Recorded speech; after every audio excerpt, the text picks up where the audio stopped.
Today on the LA Food Podcast, have you ever been in the middle of gossiping about someone only to realize they're standing directly behind you? Well, today's kind of the podcast equivalent of that.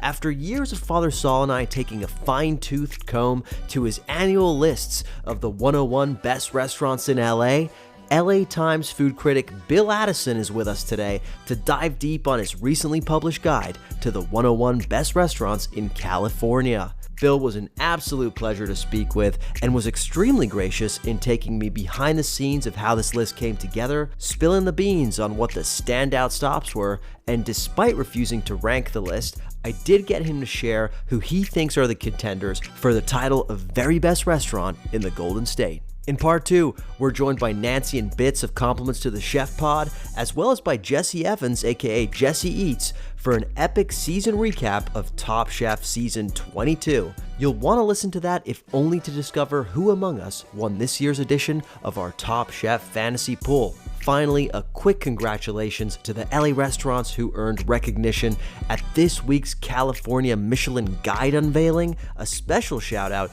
to LA's first and only 3 Michelin-starred restaurants, Providence and Somni. I look forward to breaking down what exactly these accolades mean in future weeks, and to shelling out a ton of cash to wine and dine Father Saul there when I inevitably lose our next sports bet. A reminder that the LA Food Pod is powered by Acquired Taste Media. Be sure to listen to our sister podcast, Taqueando with Bill Esparza, where this week Bill sat down with celebrated chef Ray Garcia to break down the nitty-gritty of how undocumented workers help fuel the restaurant industry. Also listen to our brand new podcast, Let It Rip, a companion pod for FX's The Bear, which drops this upcoming Tuesday, July 1st, and we'll be recapping all of Season 4, episode by episode for the next few weeks. Stick around to the end of this podcast to listen to the trailer. As always, please consider leaving us a rating or review wherever you listen to podcasts.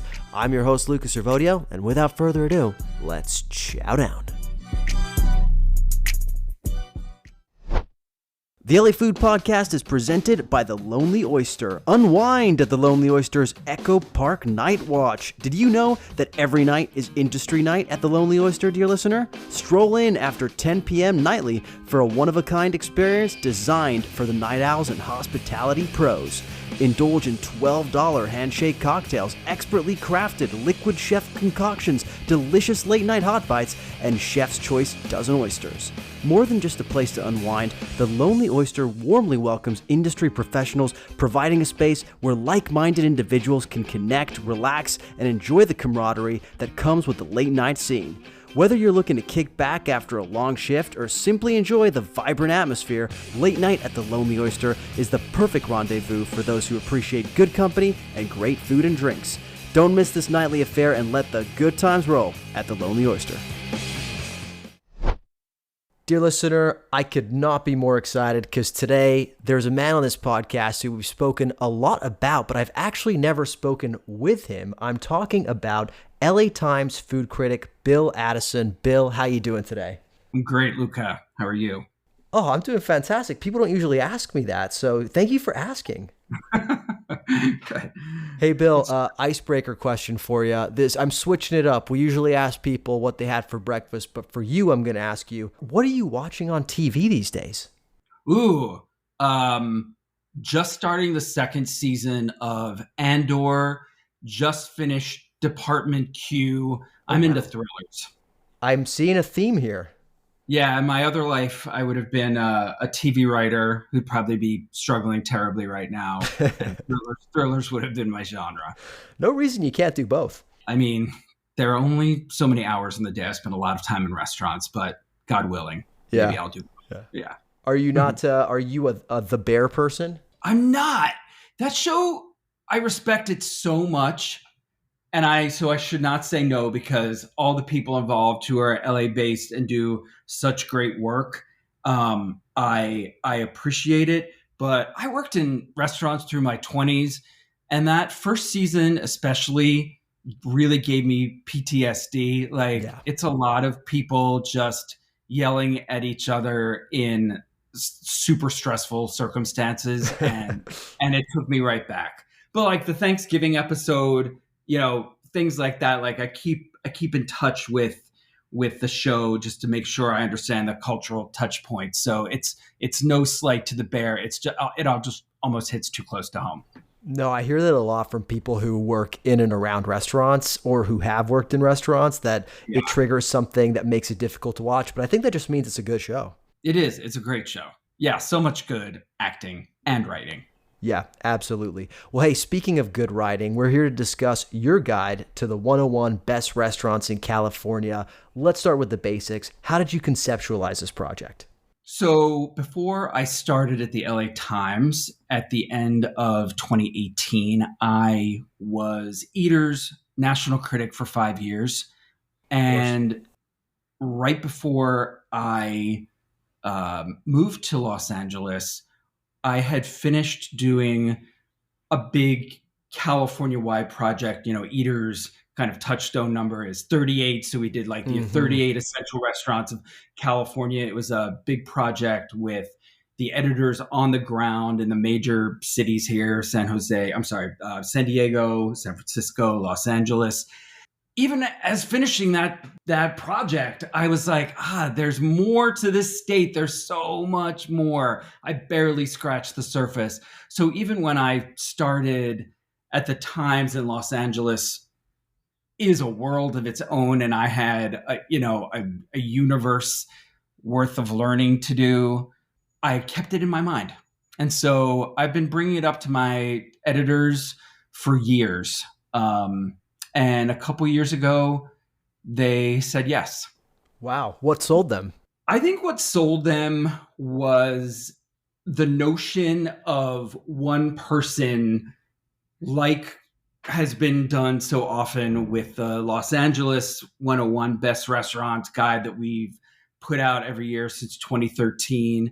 And just like asking the bigger questions about what does it mean to dine in California these days? What does greatness look like on every level of California? It was just this, I think they were just into me being like, let me do something big and crazy. And I'm grateful, that they gave me the resources and the time to do that. Well, I'm gonna want to know how much time this took, because honestly, it sounds like it took a lot.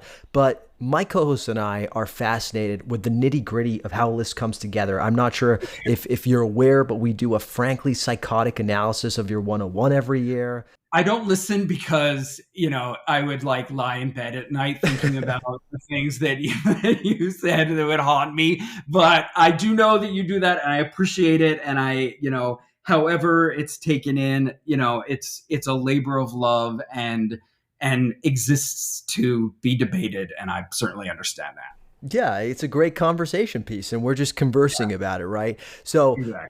one thing we always wonder, right, is what the process is. And maybe it's a little bit different for this one, but I'm curious about this process specifically for the 101 California. Now, is it organized and spreadsheet driven, as I've heard from like editors at Bon Appetit who do their like nationwide list as well?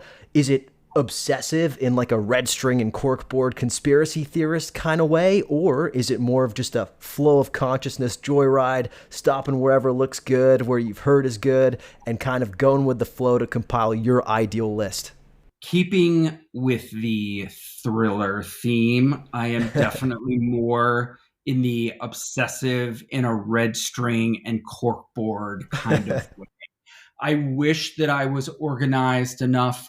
My editors, heaven knows, wish that I was a more organized person. So, sure, I'll tell you that I start spreadsheets, but I don't really stick to them. I'm more of like a notes in the app kind of guy, like just writing things down. And when I get to cities, I've usually mapped out ahead of time Yeah. dinners. Like I've usually made dinner reservations by the time I've gotten to a city, but I always leave room for improvisation, particularly in the daytime, which of course lends itself to a certain kind of restaurant, right? Because in America, like our fancy restaurants, unlike in say Europe or the major cities in Asia, like we don't Americans don't sit for long lunches. So that's not how it works. So Hmm. so I tend to go to some kinds of restaurants at night, and some during the day, but that leaves, there's so much in California to explore. So I'd say I just go in a frenzy from city to city. Sometimes while I was driving, my partner, who is a saint, drove a lot of this project for the year and a half that I was researching it, from February 2024 to basically May. And yeah, I was sometimes like, we were driving up the 5 and I was like, all right, are there any great restaurants right off the 5 in the middle of nowhere? Are there restaurants that I wish I had gotten to, above Sacramento and near the Oregon border? There were just there's a lot of enthusiasm and a lot of, guessing whether it's on point or not. And I should say, the number is 101, but I didn't count. And we'll talk about this in due course, but there are a lot of extra recommendations in this package beyond the 101. But yeah, I probably went to 500 restaurants for this project. That's insane. And I mean, if people are doing the math, you said February of 2024 to May of 2025, that's probably that's less than 500 days. Plus, you're in Los Angeles for a lot of the time doing your job here. Yeah, I need to be doing the LA 101. I need to get back to reviewing restaurants, which is something I love to do and wasn't doing as much during this project. So it was a lot. So sometimes there were double dinners. I don't love doing double dinners anymore. I'm in my early 50s now and have been doing this for almost 25 years. And like in my eater years, I was like, bring it. Like, I'll do 2, 3, like I'm in Chicago, knock it out, whatever. And now it's a little hard on me. And I want to make sure I'm giving the restaurants a fair shake too. You know what I mean? It's hard to just be super, super present when you're on your second meal of the night and it's dessert time. Yeah, I was going to say that's a skill in and of itself. Like just being able to treat each meal, give it its own due, despite how full or, whatever you're feeling personally as a human being. Yeah. That sounds like a skill you've probably had to hone over the years. Now, as we talked, this was a bit of a longer, project than is the LA Times 101, which you do every single year. How did this differ from the LA Times 101? Obviously, I know you had Jen Harris co-do the 101 with you last year. What was this? How was this one different? One of the reasons that it's different and it's hard is because in Los Angeles, you're here, right? And even though Los Angeles is enormous, so what's happening in Altadena is different than what's happening in Tarzana or in way down in the South Bay. And yet I even saying way down in South Bay, like, betrays like I live in Echo Park. Like, so it's so big. It's a world into itself. And yet, it here, right? Like it's my job to know Los Angeles all year round. This meant going back to my old eater skill set and dropping into a place and asking myself, what portrait can I create in my choices and how I frame the restaurants that I like most and that I think speak to a narrative about the place? Like, how can I most do this justice so that whether or not they agree with me, a local would look at what I write and be like, okay, the guy did his homework, or like, or even like, yeah, pretty good. I'm aiming for pretty good in all these things because I can't possibly know Sacramento as well as I know downtown Los Angeles.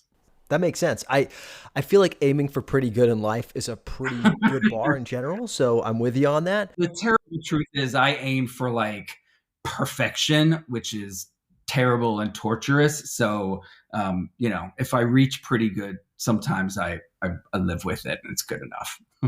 Yeah, well, I think actually a lot of restaurateurs would really respect that you aim for perfection because they're aiming for perfection. So I think that the people that write about their restaurants should be doing the same. So I actually think that that's really admirable. Now, one thing in your upfront, you emphasize that you view this list as essential restaurants, not necessarily the quote unquote best. It's similar to how in the 101, your write up, you talk about it being an annual family photo. Now, obviously, the first thing that comes to my mind when I see essential is that you can take the boy out of eater, but you can't take the eater out of the boy.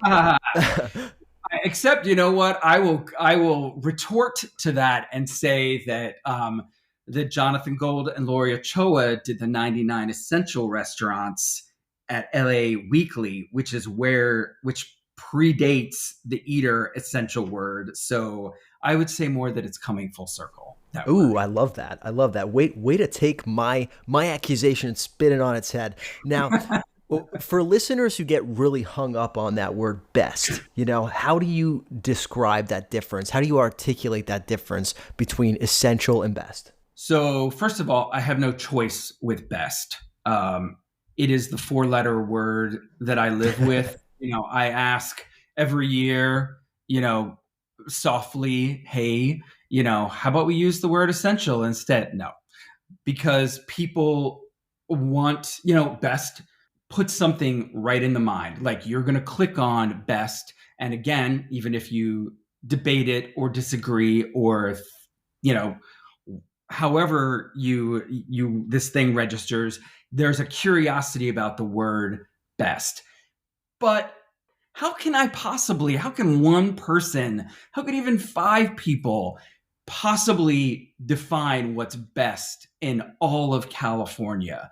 I am coming to you, the reader, with an enormous amount of context that I did my best to gather, that I researched the hell out of, that I ate my weight in trying to understand. And I want to present to you both like places where I'm saying like in all kinds, from a taco truck to the most exclusive tasting menu restaurant, like you're gonna have a great experience here. And it tells a story about California as a whole. Yeah. So that's the definition, really. When I'm saying essential, that's what I'm talking about. Yeah. Yeah. You're fitting it into that broader narrative that you believe the state is telling. And I'm really interested in hearing what that is, but we're going to get there because at first I'd love to dig a little bit deeper into the specifics of the list. So I hope people have it in front of them. If not, dear listener, we've linked it in the show notes for you. So go check that out. Let me ask you this first question. Which California region surprised you the most? And what were a couple of standout restaurants in that region? I was surprised by Sacramento only because I had not spent enough time in our capital. I had breezed through there during the Eater travels.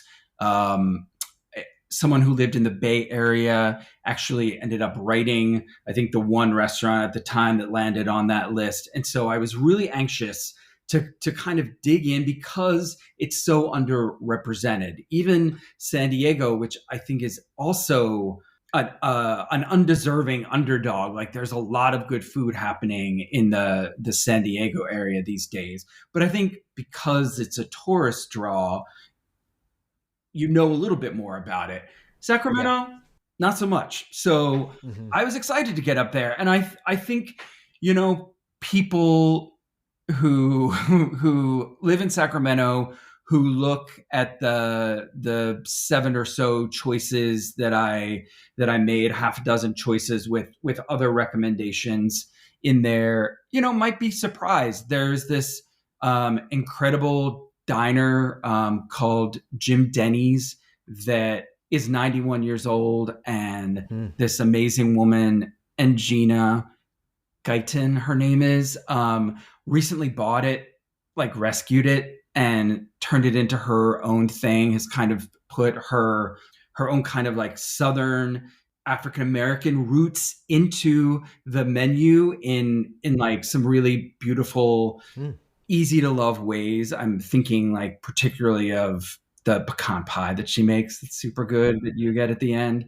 So there's that. There's a place called Norak that's Eastern European, which we don't have that much of in California, but there is like an Eastern European population there. And the excellence of that restaurant, I feel like, kind of reflects that. I had a fun moment when I was Mhm. eating with some friends who had moved from San Francisco, who used to be in the restaurant industry, who live in Sacramento now, are not in the restaurant industry anymore. But I was eating with them at this restaurant, and it was mid, honestly. It was fine. And I was like, okay, gang, like, I need to know, like, what do you think is the best restaurant in Sacramento? And they were like, oh, Restaurant Josephine, which is in a northern suburb called Auburn. And I like cancel the next night's reservation, and we could get in at 5:30 at Josephine. And they were right. It was awesome. Super, like, just a kind of like that really seasonal kind of cooking that you think of as a little bit of a cliche in California, except honestly, like, not that many people actually cook to the market, and kind of overlaid with like a bistro sensibility. So Right. that was really fun, and I want to go back to Sacramento specifically and like do a separate story and keep eating there. Yeah, yeah. Sacramento is fascinating too. Because I think people don't actually realize how large of a city it is and how diverse it Yes, is, and yes. there's so much to offer, and the fact that it's a stone's throw away from San Francisco these days. I'm sure a bunch of people moved there following the pandemic, so I can only imagine that there's been a burgeoning of exciting new things over the last few years. I think so. I mean, I think so again from the context that I was able to gather that some of the old guard places, are holding strong, but there's like a fresh energy that's at all level. I had some great tacos there. I had really interesting Japanese cuisine at every level, from bentos to kind of a fancier omakase situation. So it does kind of reflect what we think of about urban greatness in California cities, with like the immigrant driven cuisines and the inspiration we take from that, and the agricultural abundance, all that. I love your anecdote about how you ended up at Restaurant Josephine because I kind of think it really illustrates the sort of like nimble approach of just kind of like keeping an ear to the streets and being like, okay, I had a plan, but like let's stay open minded and listen to what's happening. Right. I took the red string and I moved it and posted up a new like like photo, and I was so happy I did. Any other examples of those kinds of things? Like, for example, I noticed you included a spot called Mi Ranchito in Stockton, which my conspiracy brain went up when I heard that because I know that that's one of Bill Esparza's favorite spots, who grew up in Stockton, and he speaks really highly of it. So I was just like, I feel like I wonder if Bill's like checking out, like is sussing out from other people like where to go when he's traveling throughout the state. And I'm curious, like, what are some of those like late entries that you didn't have on your radar that other people brought to your attention? Yeah, well, first of all, let me be very clear. I'm not some like guy working in some mysterious vacuum. Of course I read, like, my peers at the San Francisco Chronicle, Mackenzie Chung Fagan and Cesar Hernandez, were incredibly helpful for the whole entire Bay Area and were happy to have conversations with me. So of course I read all the lists. Of course I like cross check to see who like includes what where.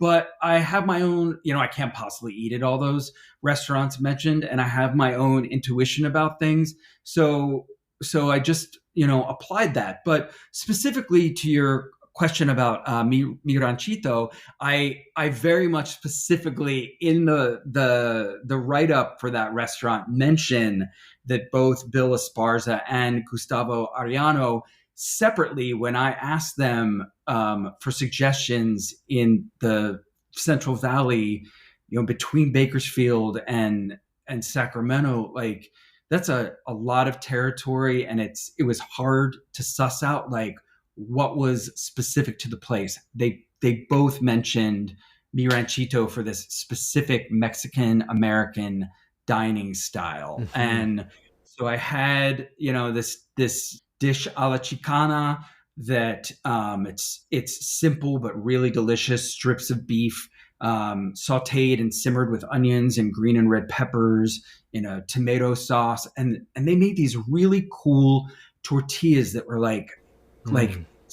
like interestingly thick, like purposefully thick, like think of almost like in an interesting way like a very thin biscuit, and they Mm. were oblong, rather than, they were like sheets. It was almost like lavash, which was interesting to me, but Wow. they were delicious and so good for sopping up the sauciness of the food. And that was one of the last places that I went to because I was so like, I got to do better with the Central Valley. I still feel that way, Mhm. but this is one that I'm so happy that I made it to. Yeah. Well, I was going to ask you actually about regions you feel like you need to spend more time in. Is Central Valley right at that top of the list? It is at the top of the list because I do feel like I didn't make a a dent. I ate great tacos in Fresno, and some of which, it's tricky. Like, one thing that doesn't make it on this list is like home restaurants, Hmm. both because I mean, and it's really this, these were decisions that were made before the last weeks, right? But I worry about him both, for just the transient nature that at any point someone can be like, yeah, we're not doing this For anymore, sure. and then why put it on such a finite list for the whole state? And also, out of safety concerns. And so now I'm glad I didn't mention places. I don't want to give ICE any clues about where to find anyone anywhere. So, Yeah.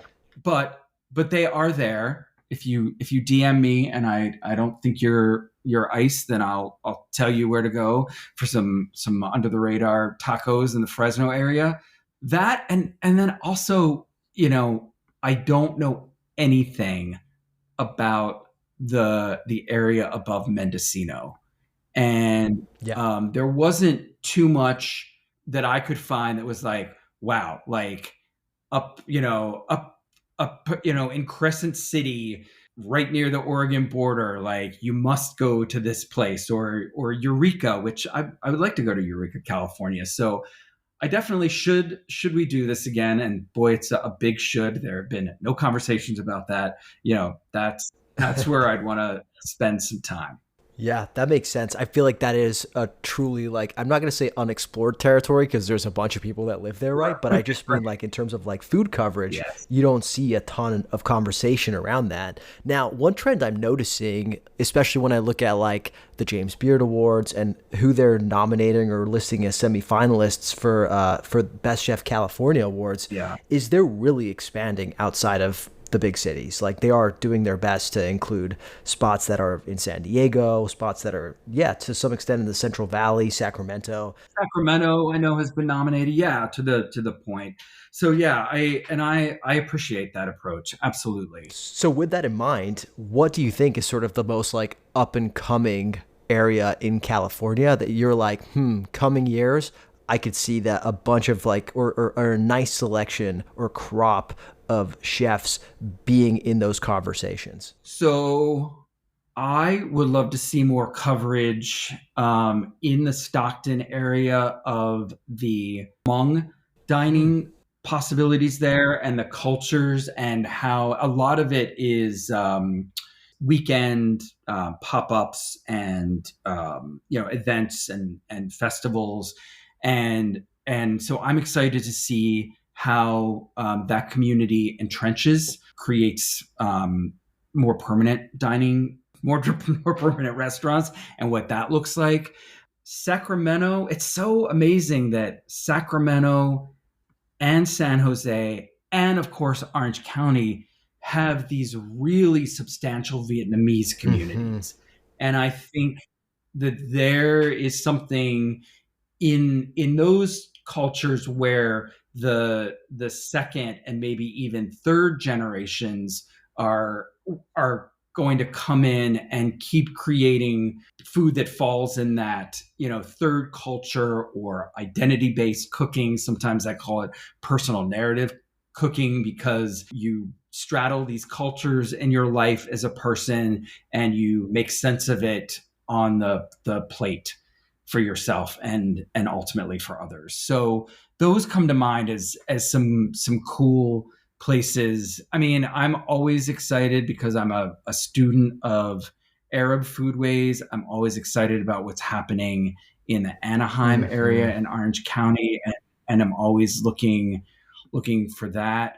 One thing that I discovered that was in the more on the fly category when I was realizing that I had not spent much time in Santa Cruz was a place called Bad Animal that is both a bookstore, like a bookshop that specializes in used and rare books, Hmm. and a natural wine bar. But they also have a chef. They kind of call it in residence, but she's been there since 2022. Her first name is Lolita, and she cooks Thai food, and it's beautiful Thai Hmm. cooking that we as Angelinos would really appreciate. So when I was kind of driving down from the San Jose area where my partner's family lives, I was like, oh, Santa Cruz, like what can we swing through and figure out? So a lot of, Googling on the fly, and I was so glad. So I also love kind of just like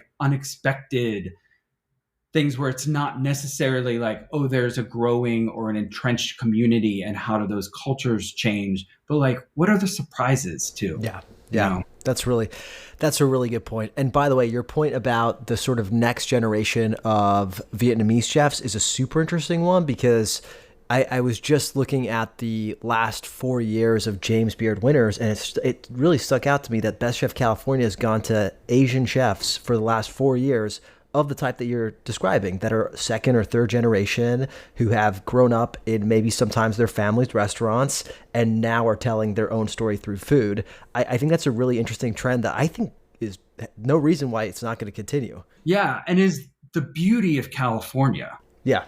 It's one of the things that makes us us. Yeah, 100%.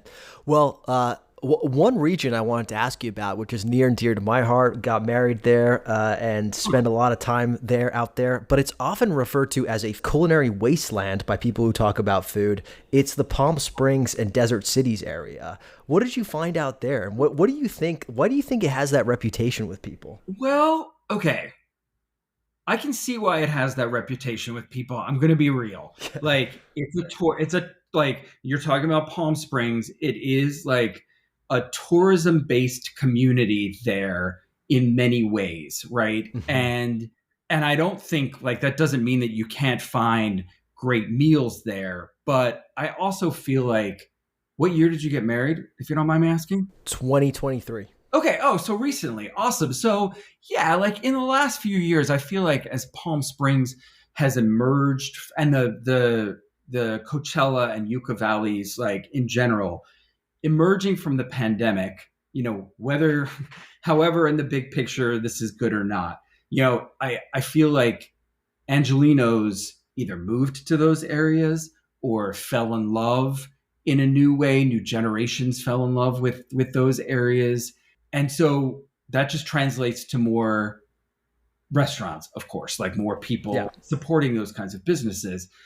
I think what's hard and interesting about that area too, I've written and will continue to write some more like deep dive guides based off of this crazy research, because I did so much, like I couldn't fit it all in one space. So I wrote something about Palm Springs a little deeper last year. I'm really fond of Alice B, this Hmm. restaurant opened by Susan Feniger and Mary Sue Milliken, who are, of course, like legends here. And I love that they opened it in a community geared towards older LGBTQ plus residents, called Living Out. And as a gay man, I appreciated it. I appreciated like how delicious and thoughtful the kind of global new American food was. You don't see kind of restaurants like opening in spaces like that much, and that are Yeah. actually like destination worthy. But one fun thing that I find about that area too is that I did end up at the end of my research in Palm Springs feeling like the food writers were kind of going to the same places over and over again, right? Like if you Yeah. write about restaurants, like there's a finite amount on the strips. So I ended up kind of like driving in and out of the many, many strip malls Hmm. down the down the mountain 111. range, basically, right? So in Cathedral City and Rancho Mirage and Palm Desert. And I found a couple fun things. There's a really good, mostly carry out Filipino restaurant called Meng's that covers the basics really well. The adobo is Hmm. good. The lang, which is like semi pureed taro leaves, like creamed in coconut milk and spices. It's really delicious. And then this also really quirky restaurant called Alps Village that Hmm. is like Balkan food. And again, like very rarely did I come across it. And so it was this kind of funny mix of stuff where it was like Spätzle and Wiener Schnitzel, but then also these very specific like sausages, skinless sausages that were like Hmm. really interestingly spiced and served with maybe mispronounce it, but like kajmak or kamak. I think depending on it, where it comes from, it's clotted cream. So this like pita sausage clotted cream bite. Like there is cool stuff. Sometimes you just have to go looking for it. That's a really good reminder. Like I think sometimes we're so over reliant on the guides and the lists, probably just because most people don't have time to like Yeah, do the research themselves, right? this is literally our jobs, right? And Yeah. so I'm happy. Like, yeah, it's what I exist for. So Yeah. it's fun to go try and find those things and succeed occasionally. There are also a lot of bad places, so Yeah. I will leave those unmentioned. You're taking one for the team by going to those. Now, you mentioned that like, obviously California's got this incredible diversity, but there's still, for all its diversity, I'm sure that there's still some cultures that are a little underrepresented in terms of its cuisine. What do you think those are that, you're like, "Hey, I'd love to see more of this type of cuisine in California." Or there's a space here for it? North African, Hmm. number one that comes to mind.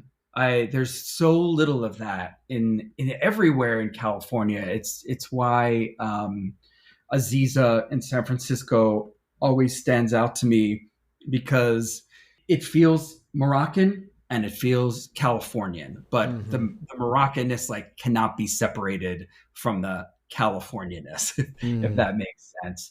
Yeah, that's a great. It's always a great question because there's so much here that I'll say that's the one that comes to mind where I'm constantly like, in general this continent of Africa feels underrepresented. I wish we had more West African restaurants. I love that what we do have, in some abundance is Ethiopian, not just in little Ethiopia in Los Angeles, but San Jose has some fantastic Ethiopian restaurants as well. Good to know. Now, I know you didn't rank this list for a reason. I know you have or I suspect from your writings that you have a disdain for ranking the LA 101. But let's say you were forced to name a number one best restaurant in California. Who are What? the contenders? I'm not going to make you say the one, but who are the contenders? Okay, God. All right, let me rack through my brain here. I will say one, like if you are looking for a special occasion celebration, once in a lifetime destination restaurant, that Harbor House in Mendocino Hmm. is incredible. We were able to stay on the property, which was beautiful, like one of those, properties literally sitting on the end of the continent. And it's just like food. It focuses on seafood and vegetables. It's just really close to the place, and it's almost hard to kind of speak about it. It's easier to write about it, I guess, which is why I do what I do. But it's like I don't want to make it sound like precious or overly done, but it's a really beautiful, comfortable redwood lined room, great service, and food that I kind of keep thinking about. So Hmm. that's one answer for like a number one. I don't have to stick with it because I'll tell you, like when I think about it, like I was so excited about Popoca, which is kind of a finer dining Salvadoran restaurant in Oakland, and it was exactly the kind of restaurant where we have so much goodness here with our street vendor pupusarias and the Salvadoran restaurants that we do have here, but to kind of see the chef do that thing where he kind of imagines it into a bit more of a personal space with like the Californian ingredients. I thought that place was incredibly special. There is a restaurant called Sapadu in San Jose that specializes in the food of Kerala and Tamil Nadu in the very south of India, the southwestern tip.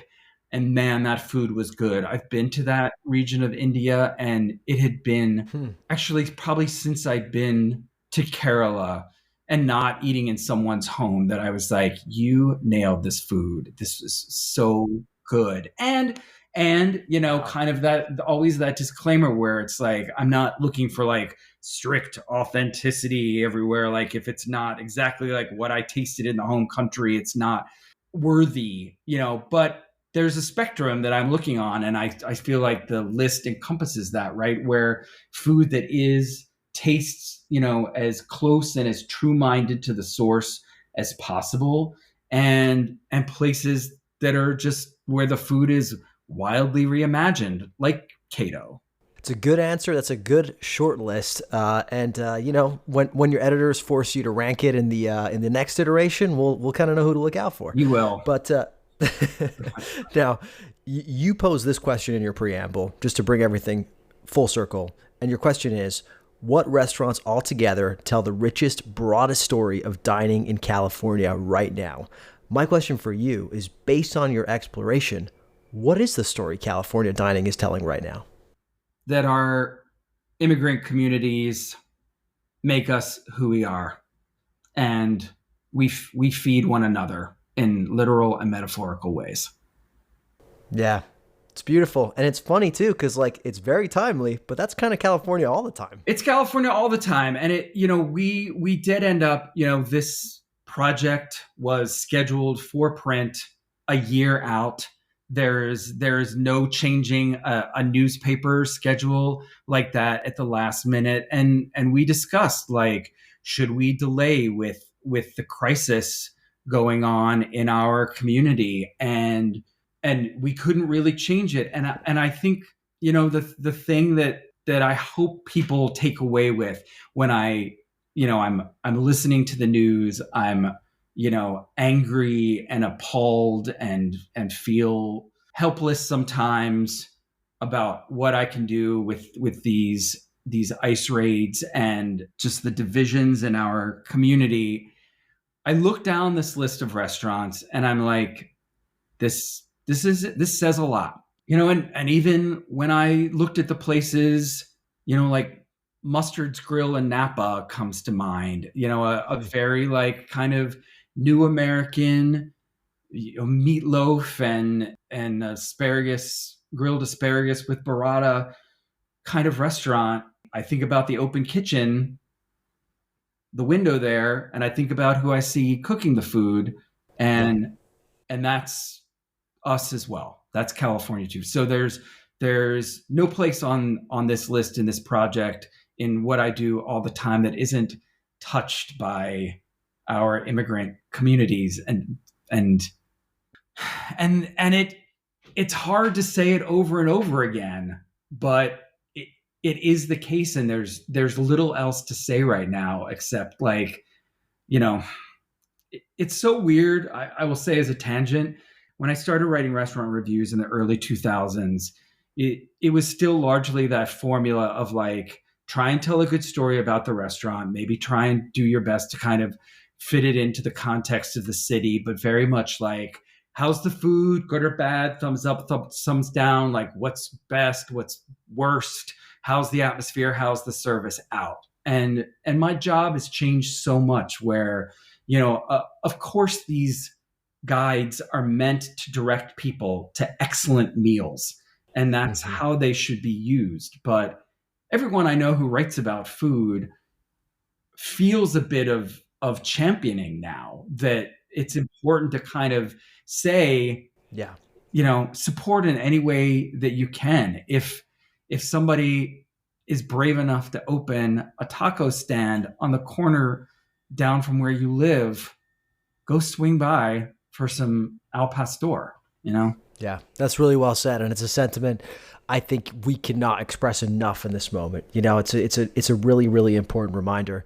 Well, hey, Bill, you've been so generous with your time. It's been such a treat to get the inside scoop from the horse's mouth, so to speak, as opposed to just sitting around and wondering what he meant when he wrote X, Y, and Z. Thanks for having me. So thank you for doing this. Well, usually we ask our guests as a final question, what are their 3 LA restaurant recs? But it feels like an unfair question for you.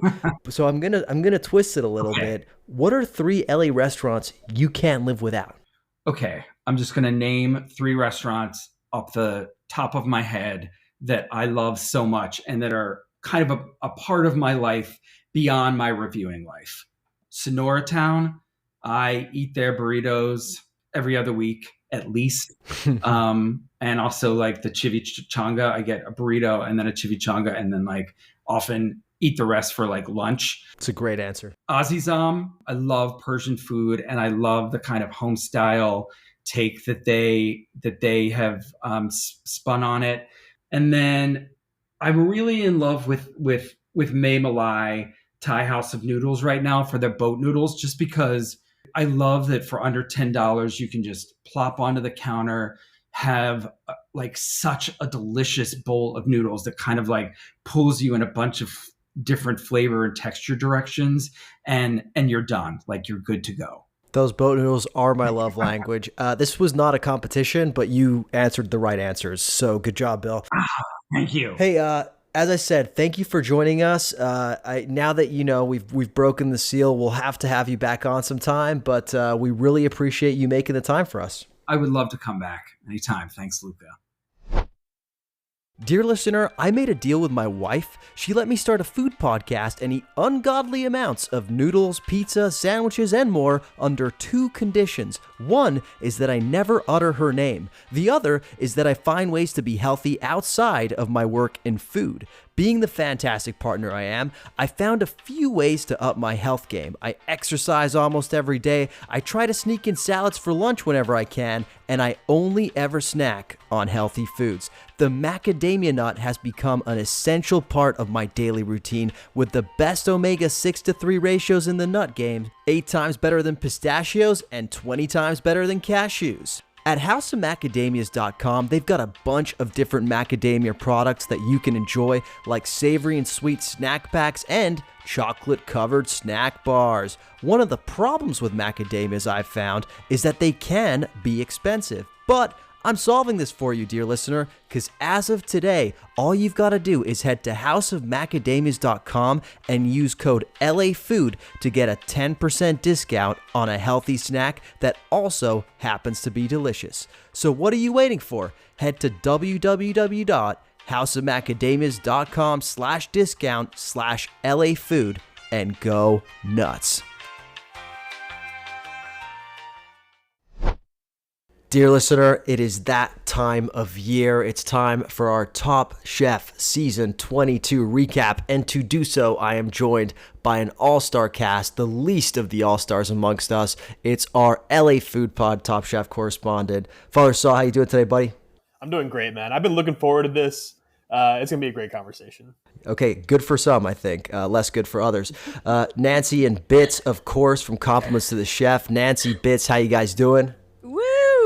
I feel the need to protect Saul from your bullying. I'm feeling good. I'm feeling good, though. I'm feeling really good. Nancy, you don't have to worry about that. Really, it's usually a one-way. Yeah. Don't talk about our friend like that. It's not bullying if he likes it, okay? And then last but not least, actually arguably most, it is last season's Fantasy Top Chef champion, who happens to also be this season's Fantasy Top Chef champion. I'm talking, of course, about Jesse Evans, also known as Jesse Eats. Jesse, how the hell are you doing today, champ?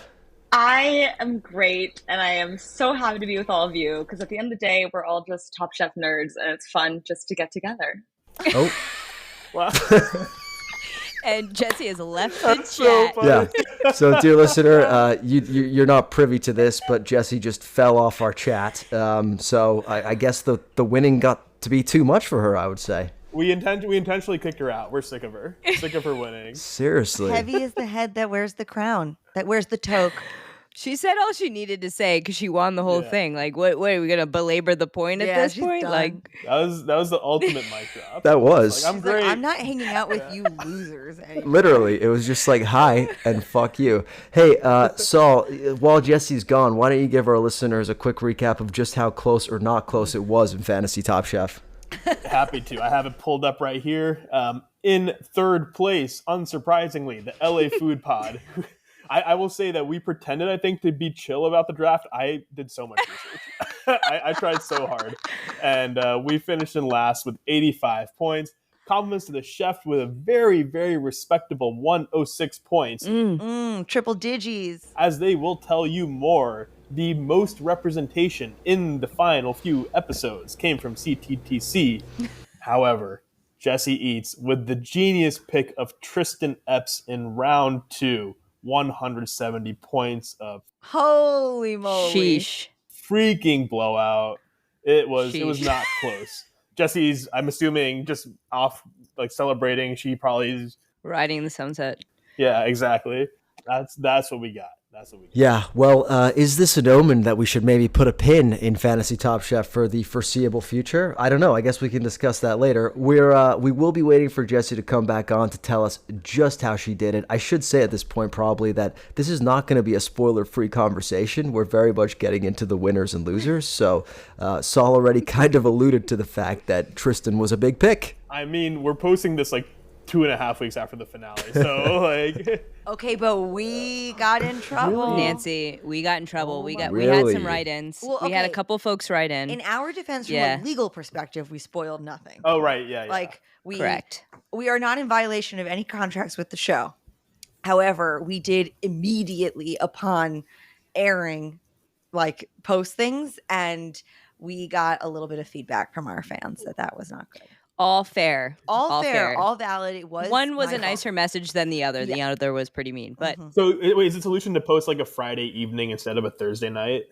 I think the rub was that so for people that follow on podcasts, like we uploaded an episode and put the winner in the title. And so certain countries like Australia, they hadn't even seen it yet. Which we didn't realize we had people in Australia. Yeah, I thought those were listening, bots you know? looking at our stats. I was like, there's no way. Yeah, we were Yeah. like, oh, the bot Australians. Yeah. This is a good problem. It's also now making me think about our Norwegian listeners because I once got an email saying how we're like the number 4 food Trump podcast in Norway, and now I'm thinking it's not bullshit. So, shout out Oslo. Oh, Okay, Jesse, but how many people? Oh, Jesse's back. Jesse, The winner. are you back? Dun, dun, dun. Okay, it's loading, dear listener. Oh, Oh, but yeah, there she is. Jesse, we're back. We're back. Can you hear us? Back. I was like, are they sabotaging me? Jesse, it was absolutely hilarious. As I was congratulating you, you just said hi and dropped off, and we're all Yes. just like, damn, she's too good for us now. Next engagement. Mic drop. Exactly. Well, we've already sort of like given you props and told our listeners that you are the champion. So let's just start with this. How did you do it? You know, I would like to take a lot of credit, but I have to give the credit to the chefs that gave me the points. Wow. I had a feeling I was going to get points with Vinny, and Tristan really pulled through with a lot of them. So I think it was an attack, but it was also surprise luck in who was on my team. Yeah. No, that's very humble of you. Yeah. It's giving like glory to God, that kind of answer. Exactly. It very much though, this performance. I mean, Tristan was. I mean, I think I've seen at this point now that Tristan is the most winningest Top Chef contestant of all seasons. So if there was ever a guy to have in your lineup for any fantasy season, it would be this one, and it would be Tristan. Yeah. That's right. Since we've been doing Fantasy Top Chef, we have scored every single contestant. Tristan by far beat both of Buddha's seasons. Like he just blew it out the water. Wow. I was going to ask for that stat. Damn. Okay. Well, we're going to get there. I'd love to know how you guys rank this crop of chef testants compared to others, because I think, to your guys' point, it seems to be a bit of a historic one. But let's start. Oh, Jessie has left us again. That's okay. She had her victory lap. She's done. She did. She rubbed it in our face. She gave glory to God, and then she left. My favorite part is that we're announcing it for an audio Yeah. format. Yeah, well, they can't see, you know. They got to know. They got to know when we're abandoned, you know. She's not here now. One of us could literally improv Jesse's voice and no one would know the difference. But I'm going to take it down a few octaves. Hey, it's me, Jesse. Hey, why I ought to beat you all. Something completely unreliable. I'm from Jersey now. Oh man. One sec while I troubleshoot this. But you guys keep chatting. Actually, you know what? Let's do this. My first question for y'all was a sort of 30,000-foot question on the season. I want to hear one word to sum up this season and why. Why don't we go around the horn while we're waiting for Jesse? Bits, let's start with you. Oh, God, I'm horrible at being concise. That's why we started a podcast. You can make it a tweet if you like. Gagged. And you know why? Because I've been watching too much Love Island since we finished this show, and that's where my entire vocabulary is at. Oh my God. I'm with you. I mean, can I just say speechless, maybe? Even though that's the last thing I am. Next. That's good. Okay, speechless. And that's why you should listen to their podcast, everybody. Let's go with Nancy next. I actually once won the superlative for talks most, says least. I didn't know they made bullying superlatives. That's really funny. So this is going to be really hard for me. No, wait. Nancy also won least changed for her high school senior class. It's like, what part of that is a compliment? I don't understand. That's so funny. That sounds like the biggest backhanded compliment of all time. I still have no idea what that means to this day. Because it's like she didn't let the pressures of high school, the pressures of being cool, get to her, you know? Oh, totally. Sure. Yeah, I see that. I think I'm so. Who was the yearbook editor who was like, you know what we need to identify? Who just is the same? I could say a name, but I'll say a first name. Allison. Damn it, Allison. I remember you. Okay, what is my one word to describe this season? History. I just think that this will go down as a really good one in the books. Okay. I like that. I'm going to want more specifics around that later. Well, you only asked for one word. You can't. you didn't want to know about my gagged? They didn't switch me like that. No, I know. I just want to unpack that later. That's all. So, Jesse, what we're doing is one word to describe the season, but I'm going to let you think about it because Saul still has to go. I think mine is kind of aligned with Nancy. Mine was important. I think you could argue this was the most important season in all of Top Chef. I don't know if I would necessarily go that far. I think it's one of the top 2 or 3, but I think this was a really important front to back season for where the show is at right now. And we'll look back on it, as Nancy said, as a historically important season for the show. Wow. Okay. Jesse, one word to sum up the season, and victory or champion do not count. Okay, let me think of another one. No, I think self-growth. Is that 2 words? Is that cheating? Hyphen. No, that works. The hyphenated. I feel like that was the theme of so many of the contestants this season, was how they felt growth within themselves. They've been not trapped, but they've been in these restaurants and doing their stories. And finally it was like they're succeeding and accomplishing their own personal stories and realizing it. Yeah. No, I love that. I definitely got that. So to your point, and I think this was echoed in everybody's answers right now, I think one of the things that really made this season so goddamn special were the chef testants. So let's double click on the chef testants a little bit. I want to hear from y'all the highlights in terms of chef testant. I know we don't like to pick favorites here. I know especially you, Bits and Nancy, you love all your children equally. But if there's one chef testant, actually, let's not do favorite. Let's do which chef testant sort of surprised you the most in terms of their journey? You know, the one that you're sort of walking away being like, damn, that was special, and here's why. I'm torn between 2, and I'm hoping someone else picks up the other one. I'm going to say Shuai. First of all, it's always fun to root for somebody who comes across as fully, really humble, really kind, and there was such a clear arc for him.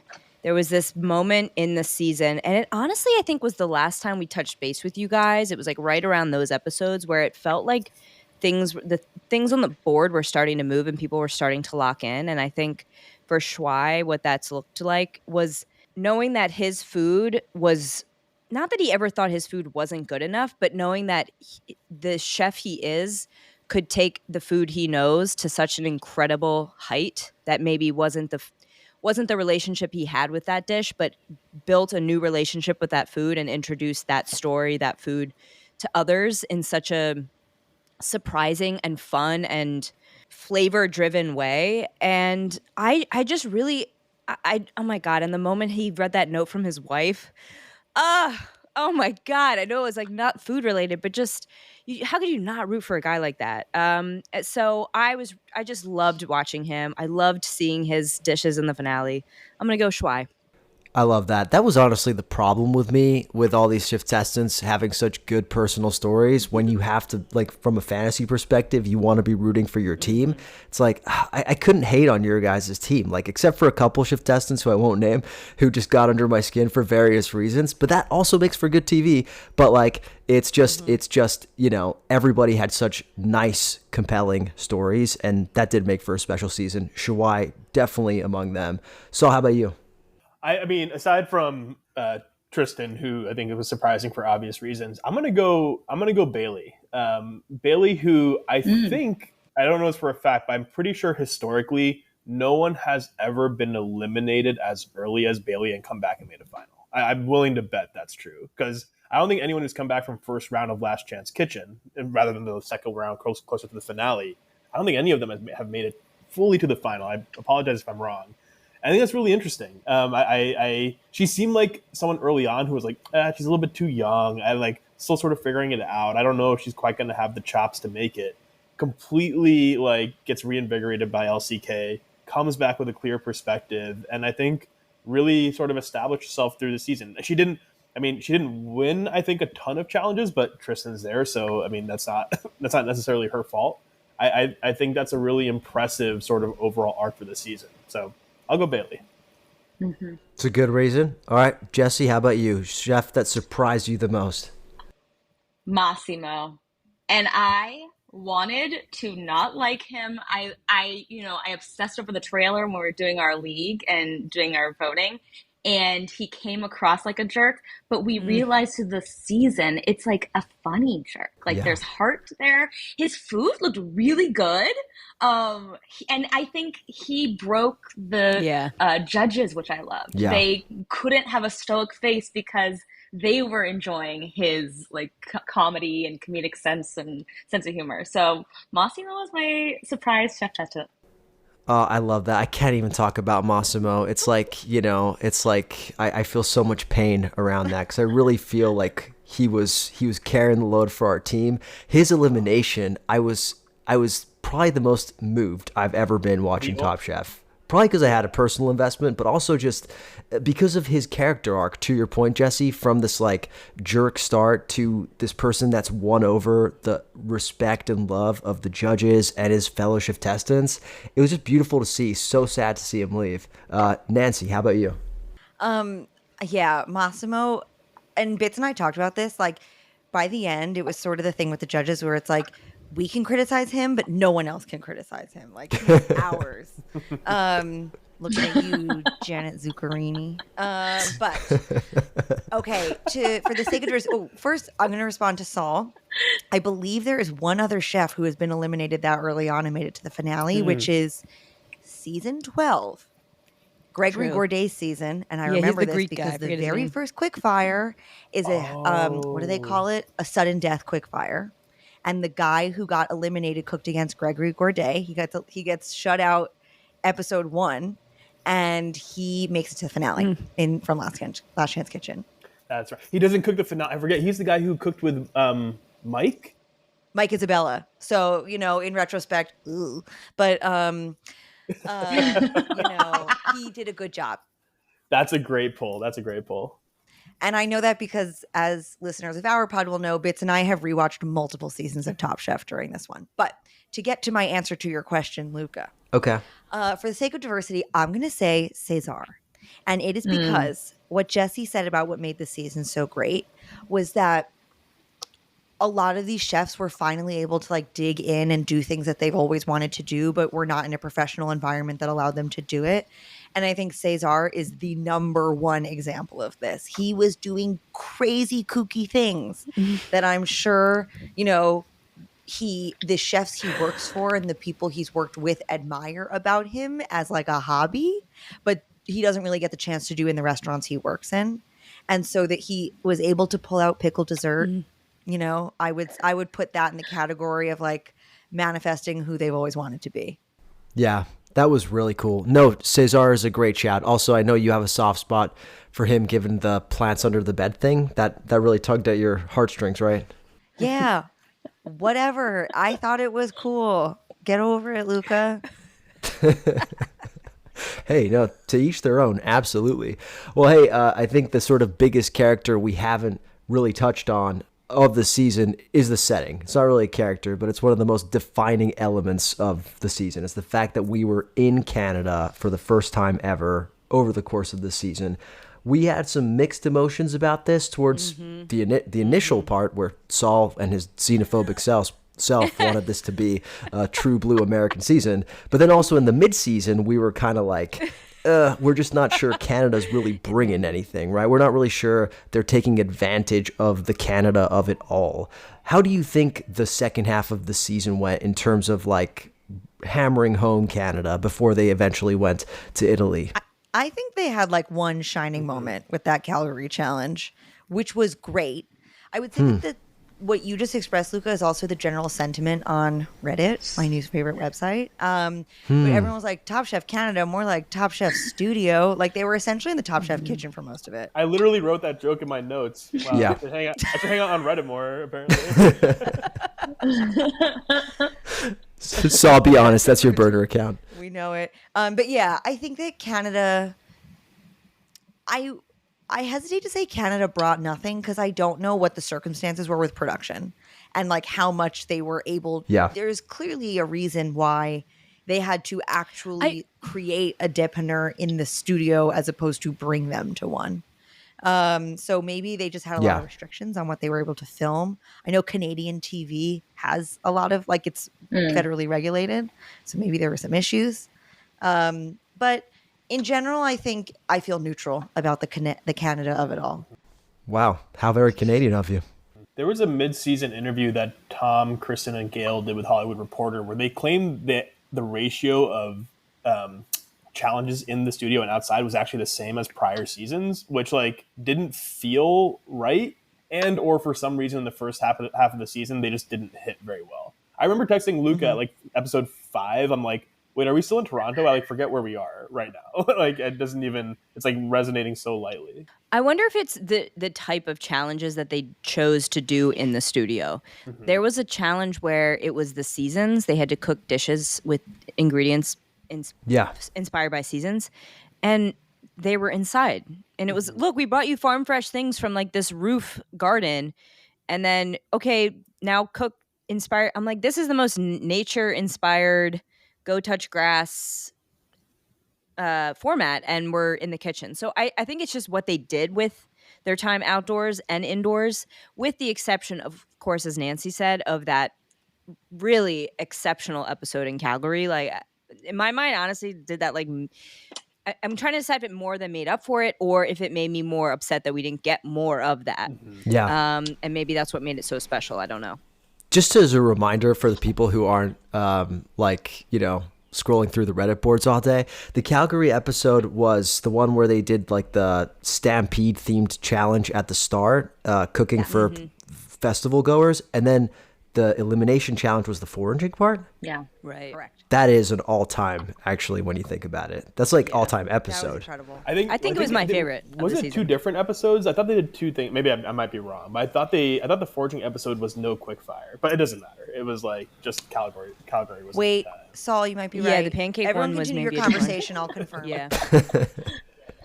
Well, hey, let's double-click on that challenge aspect. Jesse, I'm curious to know from you, are there any challenges that stick out to you as particularly good this season or as particularly like meh? I think fun ones that stood out to me were the what was the quick fire with like the bodega, or it was in French. It was The like dépanneur. that just made me laugh. Like those kind of sense of fun I enjoyed. I think we obviously knew there was going to be a poutine moment. We knew there was going to be like a frozen hockey moment. But the foraging one stood out to me as something like a little bigger than the season, which felt really cool. Yeah. I will interject. Saul is 100% correct. The Calgary Stampede episode, which was a pancake quickfire, ended in a beef and berries challenge. Ooh. And 100%, we had no quickfire for Calgary. We just had foraging. Wow. Saul, you win. Always do. Except No. for this Yeah. fantasy. You literally don't. Yeah. Yeah. Lost embarrassingly. That's right. I forgot already. Okay, well then actually that makes it 2 episodes where they had compelling Canada challenges between Stampede and the foraging one. So hey, that's We Maybe also got Calgary's we got the yeah. Sea Tower. Yeah. Yeah. Oh, CN Yeah, Tower. CN yeah. I mean, we did, but wasn't it just they went up there and like did a little trust fall exercise? Yeah, it was kind of wild. Okay, but what else are you supposed to do there? I don't know. It's a tourist Base attraction. jump off the tower. We're like, Yeah, I Yeah. actually thought that was. I did think that we were getting a little bit more, but then I also, as Nancy knows, thought that the prize they got was a gift card to the gift shop, not like money towards their grocery shopping. They received $75 to a specialty store, and I interpreted specialty store as gift shop. Yeah, that one honestly, I love the shameless like promo plug. So I'm gonna go the Mission Impossible challenge just for sake of diversity. I don't like, so typically I think Top Chef is so good at doing the like seamless integration of brand partners and like to the point where do you think they're good at it? No or way, they just do Jose. it? I think that they're good at it in terms of like they still are able to create a challenge that I want to watch. You know what I mean? Like Yeah. it's not something that I just want to like fast forward through. Like it's actually some promo, right? Right. But this season I did start to feel a little bit like this is just the promo. I actually thought this was one of the years where maybe it's because of the setting and I don't know what the reason was, but I don't know. I just felt it more this year. Am I just crazy or am I just becoming an old cynical man? Well, they definitely had more corporate sponsorships than they've ever had. Like in the show, like between Delta and now James Beard more officially, like Right. Wells Fargo, just all over. I think when I spoke to Nancy earlier in the season for Second Helping, one of my critiques, Hell like yeah. nitpicks, was like, there's so much corporate sponsorship and they're making it weird in the challenges with it. Like they're just like throwing in strange twists that they don't need. What was the dirty dish one? Remember that one too? Oh, yeah. Yeah. Yeah, A like dish inspired by like whatever this was. Clorox crusty or- ass Okay, stuff. but that yeah. was that was finished dish detergent bits. I did sign us up for their like sweepstakes that's happening right now. We won. so But I will say, one of my major gripes about season 21 was they totally fumbled the finished dish detergent product placement challenge. And while this season's wasn't the best, it was a step in the right direction for finished dish detergent. And I believe season 23, Finish will have its day in the sun. I'm looking forward What a It's only up. Wow. Finish will have its day in the sun. That is a sentence I never thought would be uttered on the LA Food Podcast until, of course, they begin sponsoring us, and then every day will be Finish's day in the sun. Yes. Now, look, I want to talk a little. We talked about Canada, but obviously they spent the last 2 episodes, I think, at least maybe 3, in Italy, and I think that was a big departure for the season. It led to the finale, of course. Want to know what you guys thought of the Italy setting? I actually thought, personally, not to interject my 2 cents here, but I thought in the like short amount of time they had in Italy, I feel like they kind of made up for all the non-Canada that they did. They really did a lot of Italy, it feels like. I think we need Bits to answer this. She went to Milan recently. I loved it. And I love the fact that these people were enjoying their time in Italy. Yeah. Like, look around, enjoy the setting, enjoy how far you've come. It's always a little, not to say that any finalists, when they get to the location, is just like, I gotta lock in. I can't, no. But it seems like they really let this space breathe. I mean, we got a risotto challenge, which we need to, I'm sure, dive into in its own right. But no notes. I really thought it also gave, to be specific to the chefs, Bailey a really unique edge and a really unique not unique audience, but the right audience for us to interpret her food in particular, Mm-hmm. and in a new dimension of appreciation for what Bailey can do, given an Italian perspective. Did it give her an unfair advantage? No. No. Fair. Like, all right, I'll go fuck myself. I think that I really enjoyed the Italy. I usually can find, being from Italy, sometimes when I see shows go there, it does feel very like, oh, let's take them on the gondola in Venice and do like the Vegas version of Italy. And I actually thought that they did a really nice job of showcasing some, like for example, the restaurant where they hosted the finale, I think, was a great choice. That chef Crocco was one of my favorite guest judges of the entire season, just because every time he was asked to talk, he's like, this is a chef, and that was it. Just like, I know, it was beautiful. I loved that. Well, hey, let's talk about the finale, because I think the finale was, I don't know, to me, one of the just like best finales I've ever seen. They also did some really cool editing choices too, which I want to ask you about. But in terms of the actual finale, which of the 3 meals would you personally rather have eaten? Oh, man. Oh, I think that's a really definitely tough Tristan. question. I think that's a straightforward for me. I'll say I can understand different tastes here. Tristan, I think this was an interesting finale because, one, I really like that they got to handpick their sous chefs. I think that's really important, and I hope they do that in the future.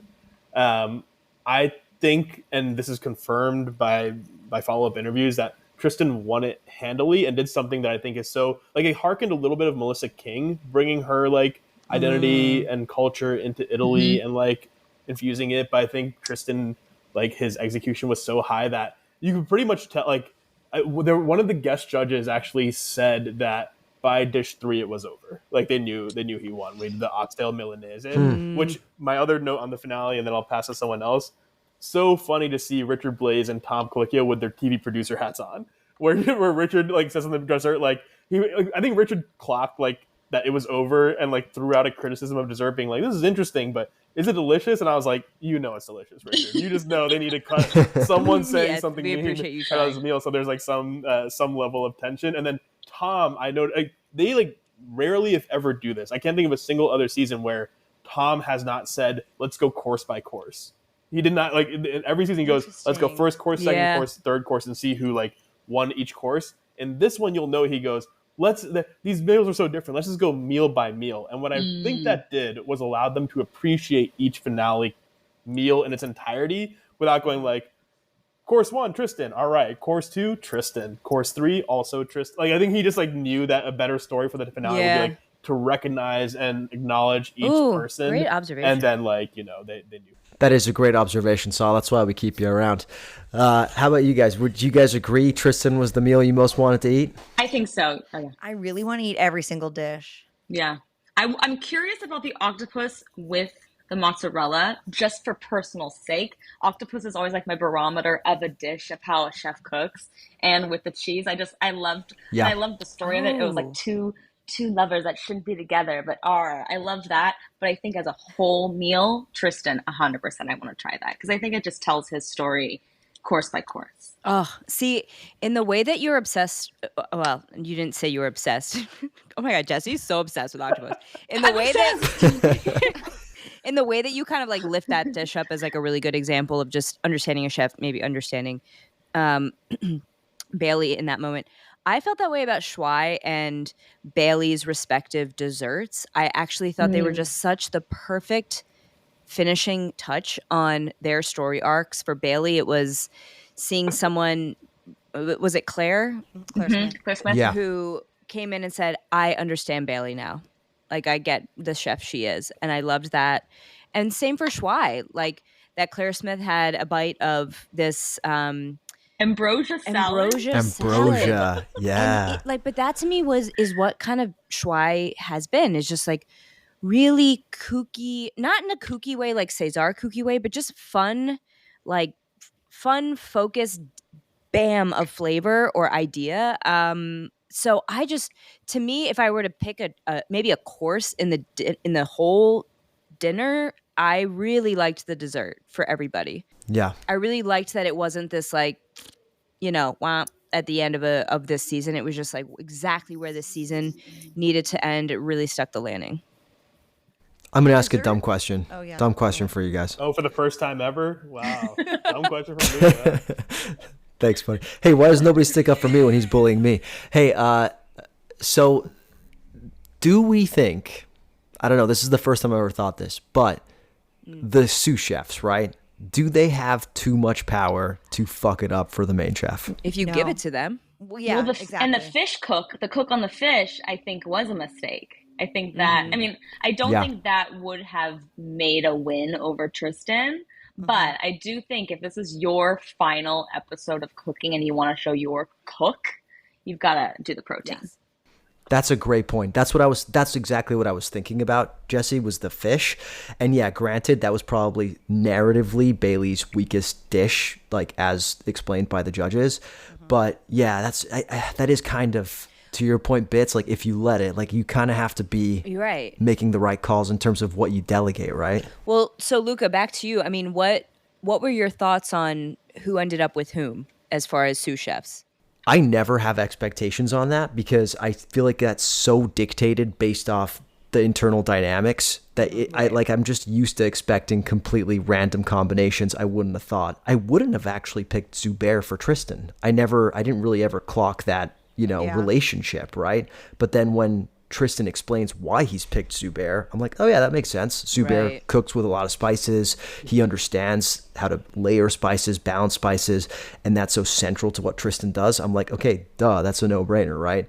But I don't know. To me, it's you just got to pick the right person for you. And I wouldn't pick Saul to be my sous chef, even though he's my best friend. I don't think he understands my flavors, but you might think I would pick him, Your lack of familiarity with spice and seasoning would stress me out. But I gotta say, Bits, you actually made me realize something in that question, which is I think they each chose their sous chef for kind of a unique reason. Like Tristan chose Zubair because Zubair understands his flavors and the spices he's working with.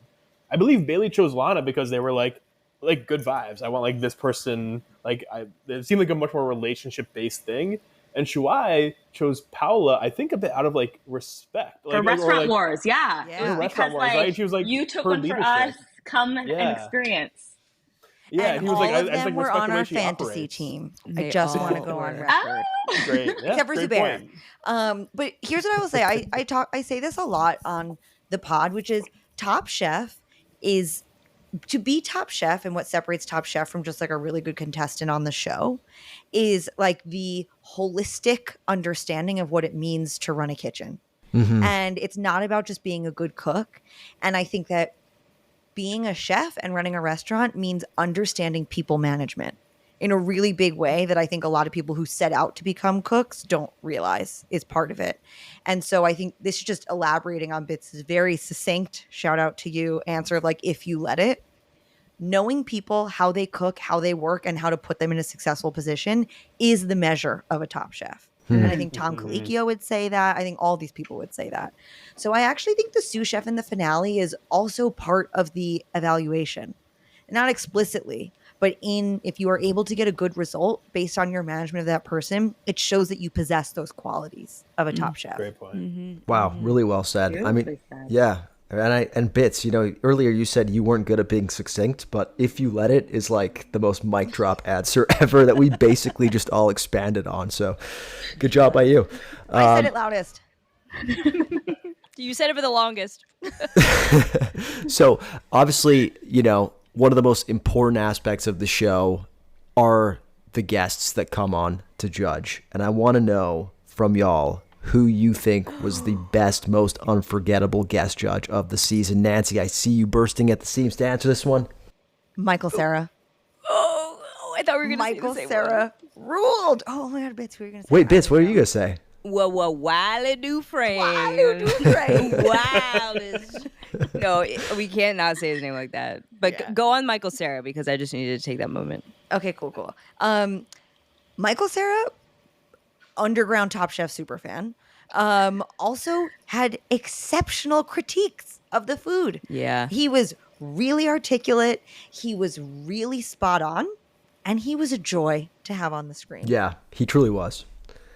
I love seeing Michael Cera. So Saul, I make fun of Saul because he has this stupid little list on his phone of actors that if they show up in a movie, he's excited about the movie. It's not even like his favorite actors. It's just if they're in it. By the way, it's a genius list. Like everyone needs a list like this. I love weird lists. We can go toe for toe. Who is Michael Cera on the list? So you just think there's like a correlation between these particular people and the quality of the movie. Real quick. Sorry to cut you off, Luca. There's a list. Everyone asks your favorite actors or your favorite whatever. For me, I have a list. It's because I realize for actors, it's not favorite actors. It's an actor who, when they show up, I'm like, oh, this is gonna be a good time. People like Stellan Skarsgård are on this list. I'm just like, they're like specific people who I'm like, you're in this movie, I'm gonna have a good time. Michael Cera, I think, is on my list. Yeah. Actually. Is it okay? Is he on yours, Luca? No. I was gonna say, like, I feel like I don't have such a list because I have a life, but I also, if I did, I think Michael Cera would be on there. You know, like if I'm thinking of like when he shows up in a project, I'm interested, I'm intrigued, right? And so just seeing him on the screen, he's one of those actors. So I absolutely agree. Why? What did you like about the Wily Dufresne of it all, Bits? Well, Wily Dufresne, I'm glad you asked. So we actually went to Wily Dufresne's pizza shop in New York. I don't know, probably 6 months ago. That was the one where they had to throw the ultimate pizza party. Yeah. You know what? I'm gonna if I were to rank all of the Wily Dufresne moments on Top Chef, this would not even be near the top. I think they've used him in a much better capacity in past seasons. The Doppelganger Challenge. Oh my God, the Doppelganger Challenge. I feel like he was in Colorado and kind of rocked it out, but I might be making that up. I might be putting him there based on the setting of this particular episode. But I just love him because people always step it up a notch in the kitchen because they're like, okay, this is the time to like pull out the funky technique, the weird ideas, the dry ice. So it's usually a tiding of good things to come. I love that. Yeah. How about you, Jesse? Favorite guest judge? I liked Michael Cera. I also got like touched by the Olympians. There was just some really, I can't quote anything they said, but it touched me about. And they all voted for their friends. Yeah, It was sweet. You could tell that these are people who grew up in sports and they just like fucking love teams, you know? Yeah. And like they're just like Competition. Saul, do you have a fave? I was trying to think of anyone. I gotta shout out Buddha. Like Buddha coming back. Oh my God. Who like literally or at the beginning, so it's funny, at the beginning of this season, and this kind of goes into like my comment of why I think this is one of the most important seasons. Like at the beginning of 22 and frankly kind of after the semi-dud of Top Chef Wisconsin, I was like, I wonder if like Tom is getting a little tired. It's 21 years. Like they show him less and less. He seems maybe a little bit less engaged. And I wondered if Buddha was kind of getting set up to be like eventually gonna like replace Tom's voice. And in this episode, God, I hope not. I thought he would like. I thought it was a great audition for him. Now, of course, one of the things I took away from the season is that Tom was fully like reinvigorated in a way that we've never seen. So I think Tom came alive. I mean, yeah, like Nancy and Bits, you guys talked about him like after the first course in the finale, being so excited and going back and telling them they did a good job. Amazing. Unprecedented. It was magical. And like just multiple times in the foraging challenge, in the pickle challenge with Cesar's like pickle pie, like just being so blown away by the food. Tom is in a good place. But that's aside. Buddha, I thought, showed up really well, fit right in at judges table. Like he does belong there, given his like history and knowledge of Top Chef and just like his like encyclopedic study of it, and his ability to both be like a good time and like obviously a really high authority chef. If you guys remember, in 21, Buddha and Kristen were the two people who had to go back and kind of scold the chefs about like 5 episodes in, right? Like, and so I was like, oh, maybe Buddha's gonna be here. But anyway, long story short, Buddha was my answer. And this was the right challenge for him. And also to Jesse, your pick on Massimo. The moment that Buddha's like Massimo's doing his whole bit and he goes, oh, I really like this guy. Yeah. I was like, okay, I just needed one person I really respect to validate how I'm feeling about this man. And now I'm like, okay, we're off to the races. Yeah. But that was such a joyful moment. It was a turning point for Massimo when Buddha was like, this guy rocks. Yeah. I love this guy. I think he gave permission to everybody in that moment to like him. Yeah. So you mentioned Tom. I want to hear what you guys thought about the sort of like judges' overall performance, because like in recent seasons I was having the same experience with like Tom that I had while watching Curb Your Enthusiasm the entire way out, which is kind of depressing. If you watch Curb Your Enthusiasm from season 1 to season 12, you see them all age dramatically over the course of like one sitting, and you just come face to face with your own mortality. And I was starting to feel the same way about Tom, you know, not because he looks old, he looks better than ever, you know what I mean? But it's just the energy. We saw him in that short sleeve shirt. I saw him. Yeah, I saw him. Yeah, I saw some of these fits. I saw him out there in the fresh air in Calgary. He looked invigorated. But like, it was something more about the energy, right? Like the energy was of like an older man who doesn't care anymore, right? Like he's jaded a little bit, and it could be going through the motion. Yeah, and he gets quiet. You know, one thing we note on the pod is, wow, Tom was like kind of quiet this episode, or like he was a little absent. That, you know, one challenge he was pretty quiet on this season, I will say, was the Sarah Bradley guest spot where they had to cook for. That was the one where they made the Kama Sutra chicken, like the book. The different restaurants across Toronto. Yeah, the different restaurants. They had to like rep different towns, you know? He was really kind of, that was the only one I've really clocked and remember him being pretty flat on. Yeah. I that one didn't even register to me because there was so much activity happening. They were all over the place, right? Yeah. But there were just certain moments in this where he really came to life, and I really liked seeing that. So I thought it was a bit of a comeback season for Tom. Obviously, the judge we were expecting a lot out of this year was Gail, because she is Canada, right? She is Canada. She's literally Canada. How do we feel she rose to the challenge of this being her season?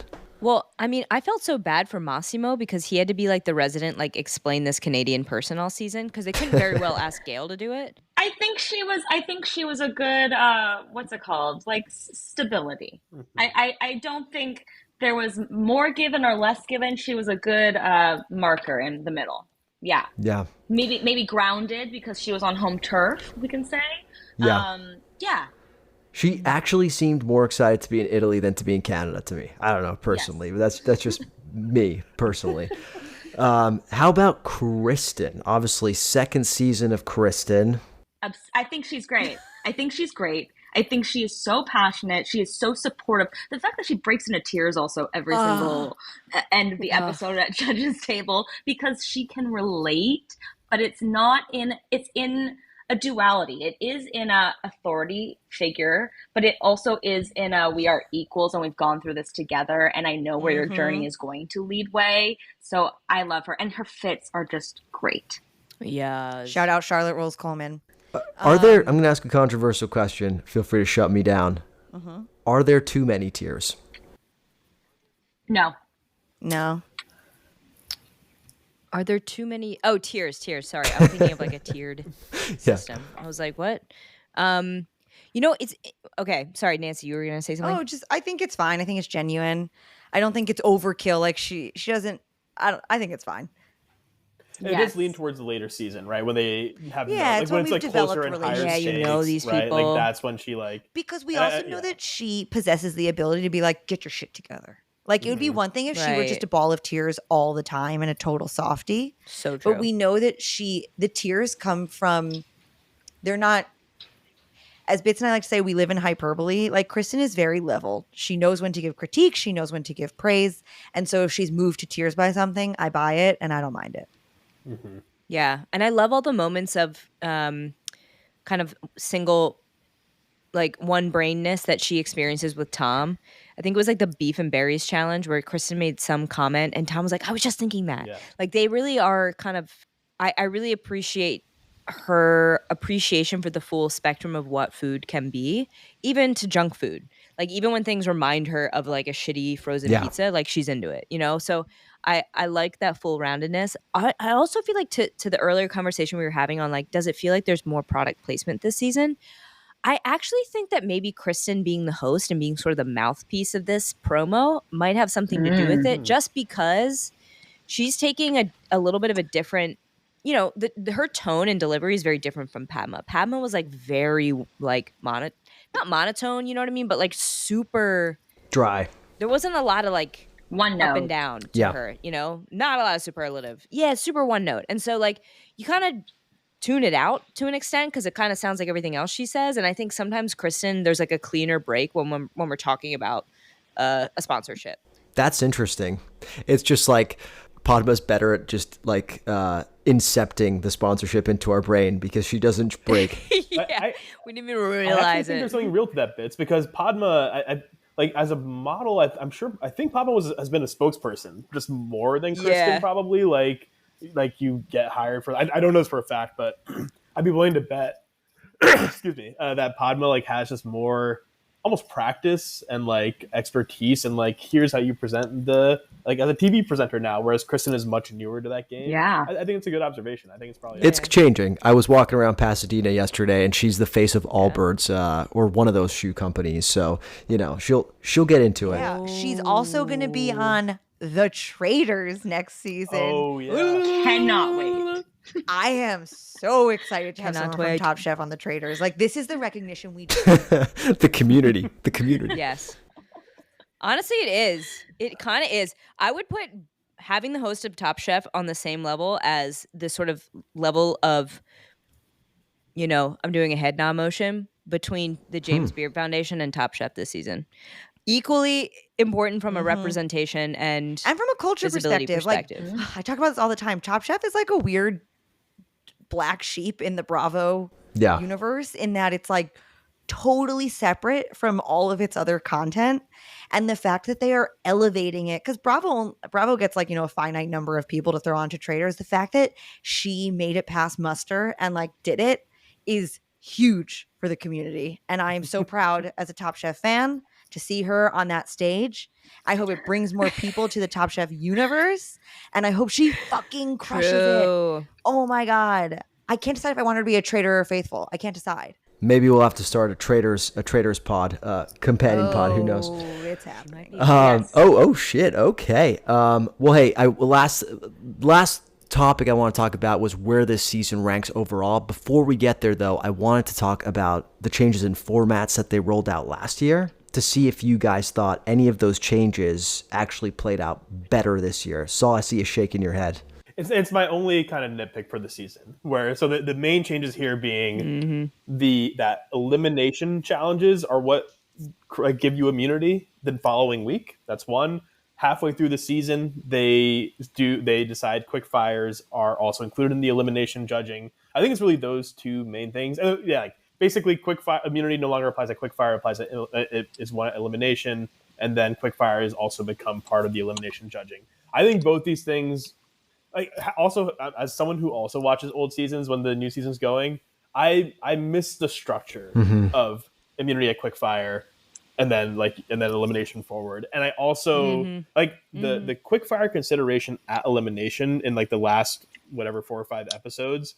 It just never matters. Like it just doesn't. Yeah. It's confusing. It like never really comes into play. Like you already kind of know. Like I don't think that works really at all. It feels like a safety net for production to keep people on. That's why I don't like it. Yeah. Like I maybe that's me reading too much into everything, but I feel like it's like, oh, they really did not do good on this elimination challenge, but we can use that as our justification of why they're staying. That's right. I don't think that's wrong at all. I completely forget who has immunity. Yeah. I didn't know. Yes. Kristen won 6 immunities. I never knew because you just forget by the time the next episode comes around. So anyway, those are my gripes with that. I completely agree. I think it adds nothing. What about the extra time? I remember last year we were like, it's all about what you do with that extra time, and people were like, oh, if we got more judge time or Tom explaining stuff. Obviously, we didn't really get that. Are we just getting used to the longer episodes now, or are they making better use of it? I didn't even notice the length this season, if I'm being honest. I didn't notice. It hadn't even crossed my mind, actually. That speaks volumes. It means it must work then. I don't know if that's what it means necessarily. Yeah. Or that I don't have commercials in the screen. Yeah, I was going to say, Bits, I think that's more a matter of we now get the episodes without ads. So it just is a straight shot for us. Yeah. Wow. Elitist. Okay. How about for the rest of us plebs, Jesse and Saul? I totally forgot that they did that, and I noticed this season it felt long. So I think it is too long. Then I didn't realize that's why, but I think it is a little tad too long. I think much of the time does go to commercials. So I watch it now. I record on YouTube TV and just skim past the commercials, and it doesn't feel longer at all. Honestly, yeah. Well, I'm a pedestrian, and I'm watching the commercials, and I'm watching the and all the product placement Respect. in between. all of it, all of it. Yeah. Did Canada take out a lot of ads this year the way Wisconsin did? No, Interesting. I didn't notice that at least. Yeah, well, that was Wisconsin's one shot, dude. Wisconsin like went what else do they hard. got? Like Canada, they've got stuff, but Wisconsin, that was it. And now, if you're gonna go to Wisconsin, you're gonna go, and if you're not, you're never gonna go. All right, last question. We touched on this at the beginning. Everybody seemed to have loved this season, but you guys aren't just Top Chef fans. You're Top Chef historians, archivists, sociologists, okay?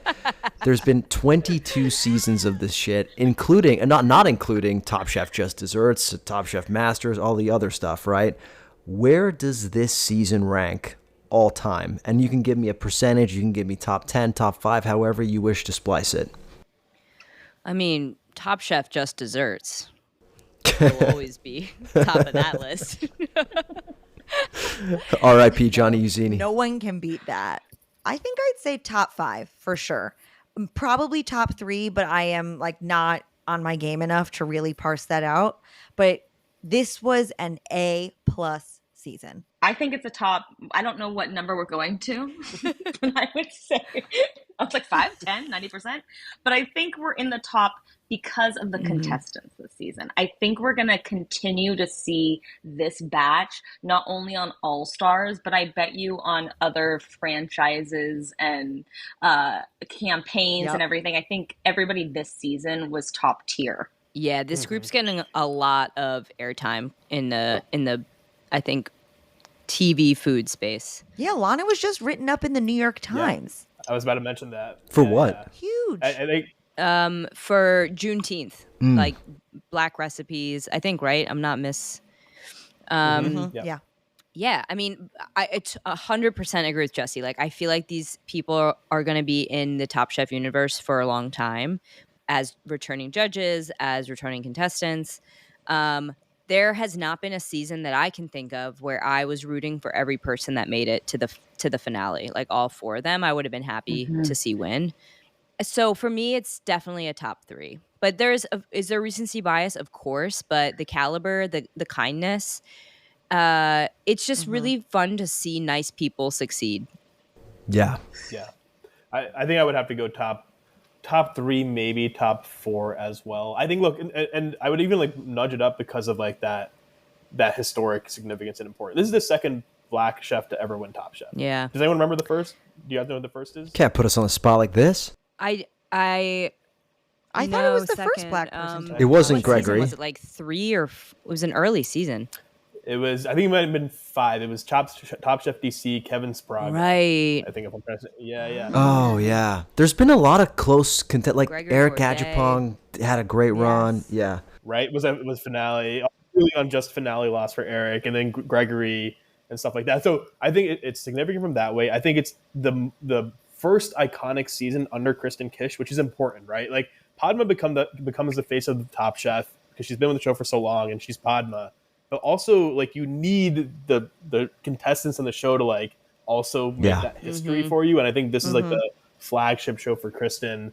And I think Tristan's going to be one of the most significant winners in a long time. There's a lot of Top Chef winners who don't necessarily go back into the kitchen. Buddha's in the kitchen, but he's also Saratoga Springs spokesperson. Melissa King isn't in the kitchen, doesn't have a restaurant. I think Tristan's going to hold it down and be kind of a new face, or the face for a new generation of Top Chef winners, which is really cool.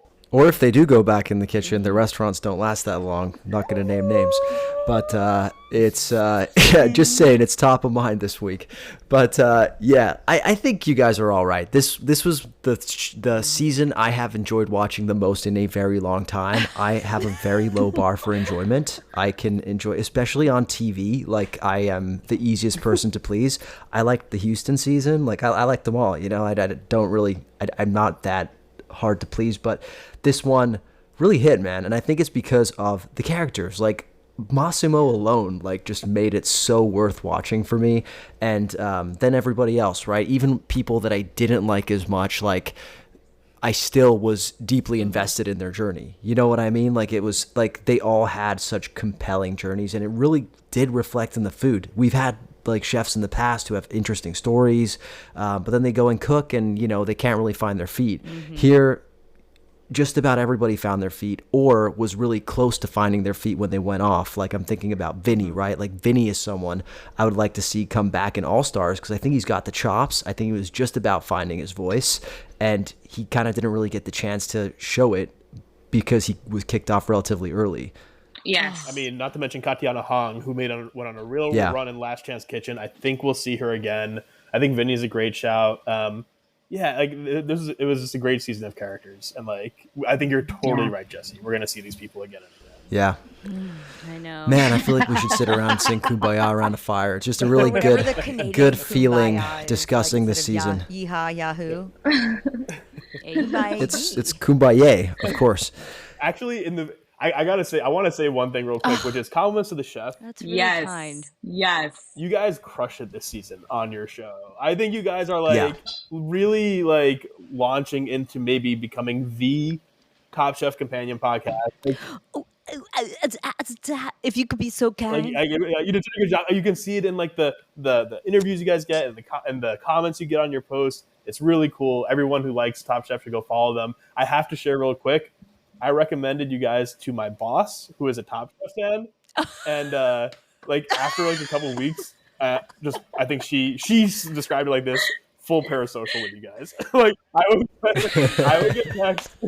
I would get texts. I think at the beginning of watching the finale, and I hadn't watched your like this like penultimate episode yet. I haven't listened to it yet, and she texted me watching the finale. CDTC is going to be so excited. They did the last Supper reference. And I was like, "What are you?" I was like, "What are you talking about?" I didn't know. And then I listened. I was like, "Oh, that's what you meant. That's what you meant." So I had to shout that out. Oh my god! That's my god! That has made my whole month. Oh my god! Please tell them thank you. You guys are a big part of that shit. too. You have to know. No, you don't have to lie to us, Nancy. No, but my wife's the same way. Like she does not listen to this podcast. She hates this podcast. She hates listening to Saul and I. But your voice. She cannot stand our voices, especially my boyfriend mine. does not listen to this podcast. He's like, I get that too much. Yeah, but it's, you know, when you guys are on and when Jesse's on, like it's just like she likes to listen to those, and so that's a huge testament. She can overcome me and Saul to listen to you guys. Wow. So, for the record, you are mostly the problem. no, she hates you too, dude. Let's be honest. Okay, well, hey, this has gone on long enough. I think it's been a fantastic season. You've all done a brilliant job. Wow. Nancy and Bits of running an excellent podcast. Jesse of being the back-to-back champion of Fantasy Top Chef. Congratulations. I can't wait. When the LA Times Restaurant of the Year is announced, you'll know where you're dining next year. So congrats to you. Finally, is there anything any of you would like to plug before we sign off here? I'm just gonna thrust this upon all of you, but we are doing a summer blockbuster series where we will be reviewing movies that have to do with food. We hope to have all of you on to do your own reviews, so stay tuned for that. Absolutely. My people will wait to hear from your people. Jesse, how about you? I got nothing to plug. Just plug in restaurants in LA. Go support everybody right now. We need it. That's an excellent plug. All right. Well, Jesse, Nancy, Bits, less so Saul, always a pleasure to speak with you all. And I can't wait for the next season. It's just a blast doing this with all of you, and I can't thank you enough. Thank you. Bye. Hags, y'all. Bye.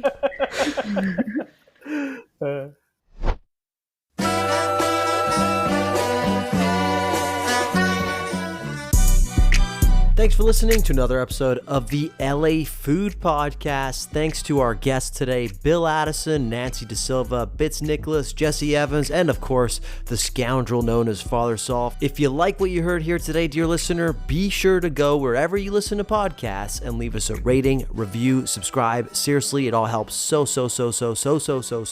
much.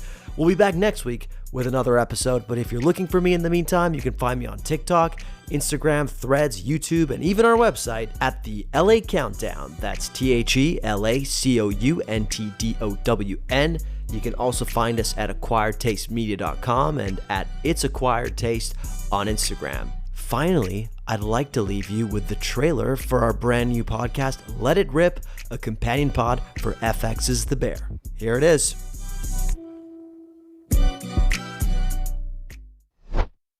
Welcome to Let It Rip, the podcast that goes behind the pass of FX's The Bear.